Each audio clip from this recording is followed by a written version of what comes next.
Back home in Indiana, Purdue Marching Band. What a phenomenal pre-race festival it is. 325,000 at the old Brickyard, Wow. 107th running of the race that began in 1911. And how about that guy, Josef Newgarden, kind of a veteran's veteran, had never won the Indy 500. He's won a lot of races on the circuit, and he wins for Roger Penske. Penske, the legendary owner who I think has saved IndyCar racing because he's bought all the speedways, including Indianapolis. He gets his 19th Borg Warner trophy, which is a phenomenal accomplishment. And Newgarden hung around, all the red flags, 3 red flags in the final 16 laps. They set up for a 1-lap chase to the finish line after the 3rd red flag, and he starts second on the restart and blows by Marcus Ericsson. Ericsson was furious, beside himself, said that Indy should have never allowed that to happen. The race should have finished under caution because he had fought his own way to get to the front and was about to win his 2nd straight Indy 500 till Newgarden got it. But there were so many great storylines along the way. And I think privately, because you and I were texting back and forth, and I've never seen anybody text with 2 beers in their hand at the same time, texting back and forth about A.J. Foyt's team and what Ferrucci, the young driver in the underfinanced A.J. Foyt team, almost did, which was win that race. And it was a phenomenal accomplishment. I just got the sense everybody across America was rooting for Ferrucci, second-year driver for Foyt, who's just had a lot of issues as an owner. As great a driver as he was, he's not been the greatest owner because he doesn't have the financing. And Ferrucci almost won the doggone thing for the old Texan. I mean, it would have been America's race, America's racing legend, and an American winning for the American racing legend in America's great race. It would have been just such a cool storyline. Yeah, and plus his car was the Stars and Stripes. Yeah. I mean, it was set up really nice that way. And yeah, AJ Foyt, obviously one of the great ones at the Brickyard.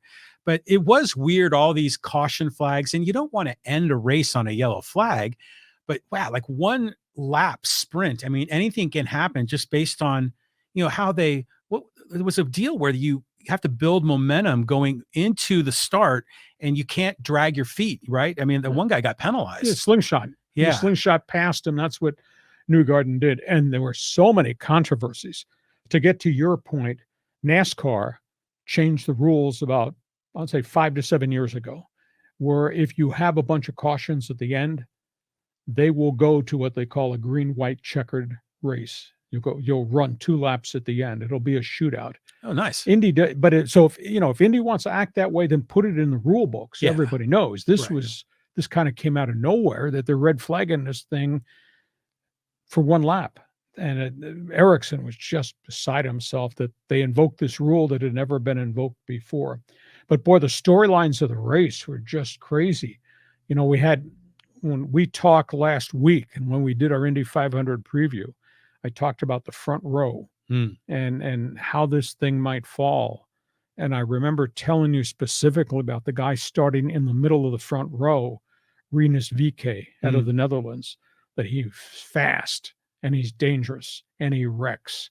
And he knocked the leader. They were both running 1 and 2 when they made their first pit stops. He knocked Alex Palou in the pits, hit him. And Palou wound up going from running first to 30th after they fixed his car. Mm-hmm. VK got penalized. He wound up going back to 28th on the restart because he caused the collision. Yeah, I mean, that was crazy when that happened, but his car went sideways, got a little squirrely in the pits. And then on top of that, we got to the middle of the race, and it was a horrific accident with Kyle Kirkwood. Oh, yeah. And a guy got loose, hit the wall. Kirkwood clipped him. Kirkwood went upside down, went skidding down the straightaway on his lid. Thank God for the safety bars they put in about 5 years ago. Mm-hmm. Otherwise, he would have been crushed to death. There was also the incident where the tire came off the car, careened into the stands, went over the grandstands into a parking lot right behind the grandstands and landed on a car. Luckily, didn't hit anybody. Right. Had that gone into the stands, we probably would have had some fatalities because those tires are heavy with the axle. So we had the Kirkwood thing. And then right at the end of the race, Pato O'Ward out of Mexico, who had surged to the lead, he was part of that group that was always running up front. He's got a history of making mistakes. He had the bad start on one restart. Then he came back on a second restart and he hit the wall. And that caused a trigger of crashes at the end that led to the red flag with a lap to go. It was a wild race. The first 150 laps were clean. They were flying. It was great racing. Pit stops were important. And then we had 3 red flags in the final 16 that really changed the outcome. But what a great race. I mean, everybody, the whole country that follows auto racing, all the journalists, the broadcasters are talking about what they did in the final lap to Ericsson and what Newgarden did during that final lap. It was a great race. Well, I saw you exchanging tweets with Bill Center, talking about Indy 500. I mean, I think it's just a great race. It's such an American moment. Now, here's a kind of a little bit of a tangent. I want to get your thoughts on this. What did you think about Jewel and the national anthem? Did you watch that or did you hear it? I heard a little bit of it, yeah. Because she was heavily criticized, by a lot of kind of the old school conservative, fans in Indiana. They didn't like her rendition of the national anthem because she added her own flair to it. Well, they're all trying to appeal now to younger demographics, and I think that's why that was the way it was. But back home in Indiana, man, if you didn't tear up listening to that, and one of the great traditions was Jim Nabors, the legendary, Goober Gomer, Andy Griffith show. But Jim Nabors was a great vocalist. Yeah. He sang back home in Indiana for decades. Now he's since passed away in Hawaii. But that just brings chills. To me, it's like right before the Kentucky Derby, they play My Old Kentucky Home. Yeah. Yeah. I mean, that is one of the coolest things. The drivers, all the drivers, and I've interviewed virtually all the big name drivers in Indy car racing, say when you sit in the cockpit of your car and they play Back Home in Indiana, just the chills. And then we saw at the end of the race, Newgarden, who's from Tennessee, used to go to the Indy 500 with his dad when he was a kid. You saw him climb out of his car, sprint across the track, go through the fence and up into the crowd to celebrate with the fans. Yeah. I've never ever seen that before.